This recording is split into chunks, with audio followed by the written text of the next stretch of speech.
Bonjour à toutes et à tous, bienvenue pour ce nouveau numéro de Monde de Nerd. Alors aujourd'hui, je vais vous parler d'un sujet qui me tient particulièrement à cœur, parce que c'était le début de ma thèse, l'origine du mot geek. C'est vrai, aujourd'hui on utilise tous le mot geek pour parler d'informatique, d'internet, de la passion pour l'imaginaire. Le cliché du geek, un peu un jeune homme à lunettes un peu maladroit, obsessionnel, qui est devenu un archétype de la pop culture. En gros, aujourd'hui, t'as un t-shirt, t'as Batman, t'as un iPhone, et waouh, t'es trop un geek. Mais en dehors du fait que le mot nous vient des États-Unis, on sait généralement assez peu son histoire et son étymologie. Pourtant, cette histoire est non seulement intéressante, mais aussi amusante. Elle nous en dit plein de choses sur l'histoire des mots d'argot, leur long trajet pour arriver à leur sens actuel. Alors j'espère que vous êtes prêtes. Allez, c'est parti, on monte dans la DeLorean et Back to the Future.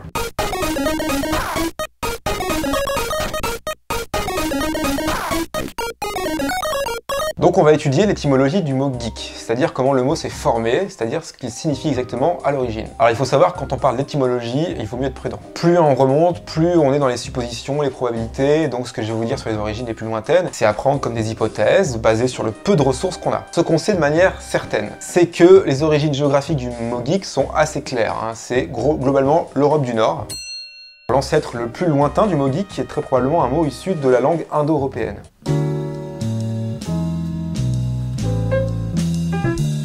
L'indo-européen, qu'est-ce que c'est? Alors, oui, c'est le nom de mon groupe de reprise d'Indochine en espéranto. Mais c'est pas de ça qu'on va vous parler.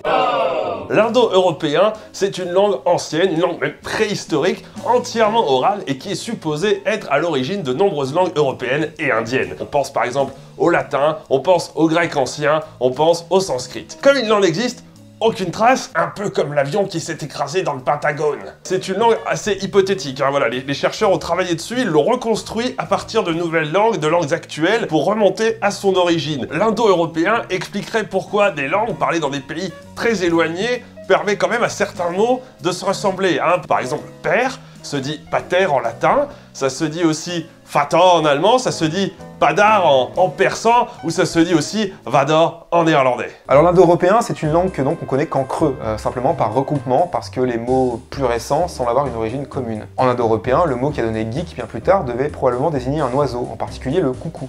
Tu veux voir ma bite ? On n'en sait évidemment précisément rien, mais en linguistique, on considère généralement que les termes désignant les éléments de la nature arrivent avant les métaphores et les autres qualificatifs qui peuvent en dériver. C'est logique, quand on y réfléchit, on commence par nommer ce qui nous entoure, les animaux, les montagnes, éventuellement les enfants, avant de nommer des choses plus abstraites et dures à saisir, comme un sentiment ou le programme d'un candidat aux élections présidentielles. Alors d'après plusieurs dictionnaires historiques et étymologiques, le terme geek, qui donnera ensuite geek, est issu de geak ou gaek. C'est un mot qu'on retrouve dans les langues celtiques, comme le gaélique, qui serait apparu dans l'actuelle Angleterre, et serait lié à d'autres termes issus d'un langage oral, comme qui donnera principalement Gawker, Gawk ou encore Gawke, tous qui désignaient le coucou, et tous sont issus probablement d'un mot indo-européen qui devait servir, selon plusieurs chercheurs, à l'origine à imiter le cri de l'animal.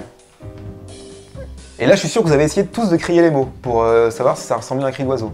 Et ça je vous dis bravo. Ouais. Et donc on a vu apparaître Gokaz puis Gawker au début du Moyen-Âge, autour du IVe siècle, dans les langues proto-germaniques. Celles qui allaient ensuite donner l'anglais, l'allemand, l'islandais, toutes les langues scandinaves telles que le danois, le suédois, par la médiation du vieux norrois, une langue commune à toute la Scandinavie.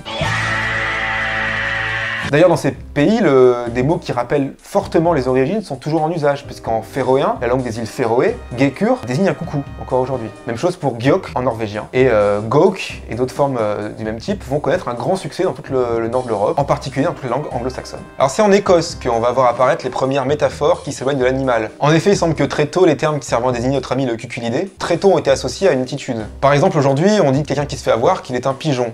C'est un peu la même chose avec le coucou à l'époque. D'ailleurs les gars, on mettrait pas un petit gif là, non? Gif?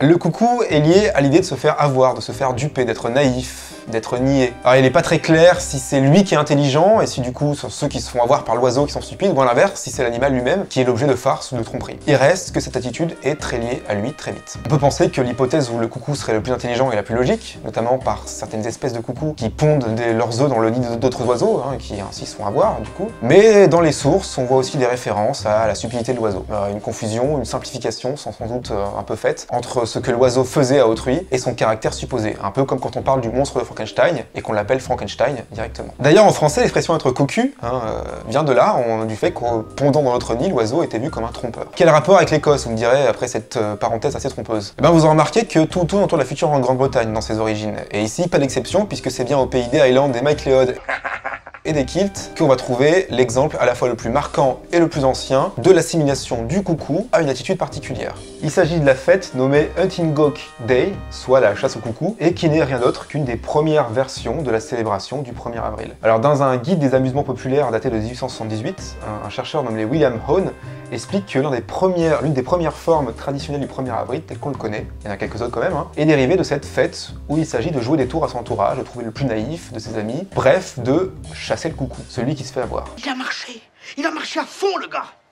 Alors en France, on parlera d'un poisson d'avril, quand les chrétiens vont s'approprier cette fête païenne, le poisson étant un symbole des premiers catholiques. Alors cette fête Hunting Gawk Day est attestée autour de l'an 1000, soit environ 500 ans après les premières occurrences connues du mot. Mais elle montre des dérivations vers un sens plus métaphorique. Et du coup, durant toute la première partie du Moyen-Âge, et un peu partout en Europe, principalement du Nord, des mots vont naître, évoluer, disparaître, être déformés, mais tous partiront de cette racine commune, et tous renverront à la fois à l'animal à plume, et à ce qu'en anglais on nomme un fool, c'est-à-dire une personne qui se fait avoir, facile à manipuler. Alors si je tirais un peu les choses par les cheveux, je pourrais déjà dire que cette facilité à croire n'importe quoi contient déjà en germe une partie de l'attitude geek moderne, celle de confondre aisément la réalité et la fiction. Même si un mensonge n'est pas tout à fait une fiction. Wow. De la même manière que certaines personnes sont plus sensibles à l'hypnose que d'autres, certaines seraient plus coucou que d'autres, et se feraient avoir et seraient moqué et chassé pour ça. Alors Gawk en anglais contemporain est toujours lié à ses origines puisque cela peut désigner à la fois une personne maladroite, mal à l'aise et une personne qui regarde fixement une autre bouche bée. De plus, durant très longtemps, il s'agissait d'une désignation péjorative pour désigner les gauchers qui étaient censés être plus maladroits que les autres. Évidemment, l'histoire a prouvé que ce n'était pas le cas.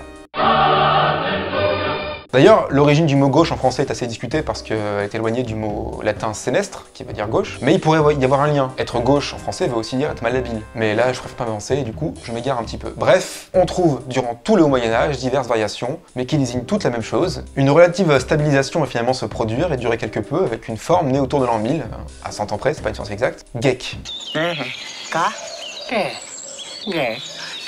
Alors le mot geek marque donc une forme de stabilisation, de pause. Alors certes, d'autres formes persistent dans diverses langues, et geek lui-même connaît quelques versions différentes, qui restent assez proches, comme geken, geek, gweken.